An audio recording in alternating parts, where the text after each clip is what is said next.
नमस्कार डालिया डेली ब्लगे स्वागत जानाई चले एलाम आज के तड़कार रेसिपि निये खूब सहजे किभाबे घरे तड़का बनानो जाए धाबा स्टाइल बा रेस्टुरेंट स्टाइल सेटाई आज के तोमादेर साथे शेयर करब। एखाने देखो आमि 3टे डिम के भेजे रेखे दिएछि बेश কিছুটা পেঁয়াজ দিয়ে।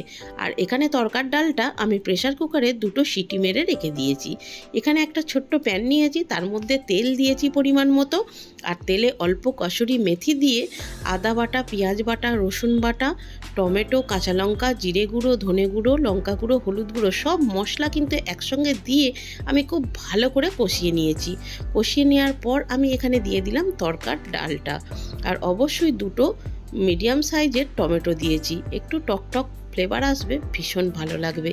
আর কয়েকটা কাঁচা লঙ্কাও কেটে দিয়েছি। কাঁচা লঙ্কাগুলোকে খুব বেশি ভাজিনি, একটু আধা কাঁচা থাকলে খেতে কিন্তু ভীষণ ভালো লাগে।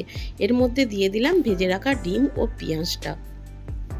তোমরা চাইলে এর মধ্যে চিকেন বা মাটন ব্যবহার করতে পারো, তাতেও কিন্তু দুর্দান্ত টেস্ট হয়। তো ডিম যারা পছন্দ করো না তারা নিরামিষও বানাতে পারো। আর দিয়ে দিলাম ওপর থেকে একটু কাসুরি মেথি। কাসুরি মেথি কিন্তু তরকাতে একদম অন্যরকম একটা ফ্লেভার বা স্বাদ আনে। তোমরা অবশ্যই জেনে থাকবে যারা এইভাবে তরকা বানাও, আর যারা নতুন এইভাবে তরকা এখনো বানাওনি একবার বানিয়ে দেখতে পারো যে তরকাটা কতটা সুস্বাদু আর কতটা লোভনীয় হয়। তো খুব ভালো করে আমি গ্যাসের ফ্লেমটা মিডিয়াম টু স্লো রেখে অনেকক্ষণ ধরে কষিয়ে নিতে হবে। যতক্ষণ কষাবে ততটাই কিন্তু টেস্ট হবে। তোমরা নিশ্চয়ই দেখে থাকবে হোটেল বা ধাবাতে ওরা হাতার মধ্যে কতক্ষণ কষিয়ে কষিয়ে তরকাটা রান্না করে, ওই জন্য এতটা টেস্ট হয়।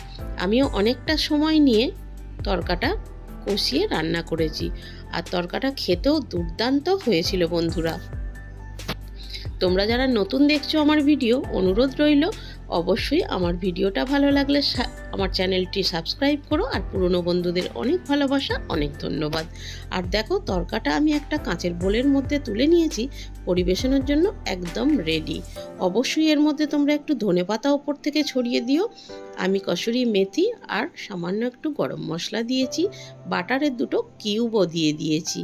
এতে করে একদম ধাবা স্টাইল তরকাটা টেস্ট হবে। আর দিয়ে দিয়েছি একটা পাতিলেবু, তোমরা না চাইলে স্কিপ করতে পারো।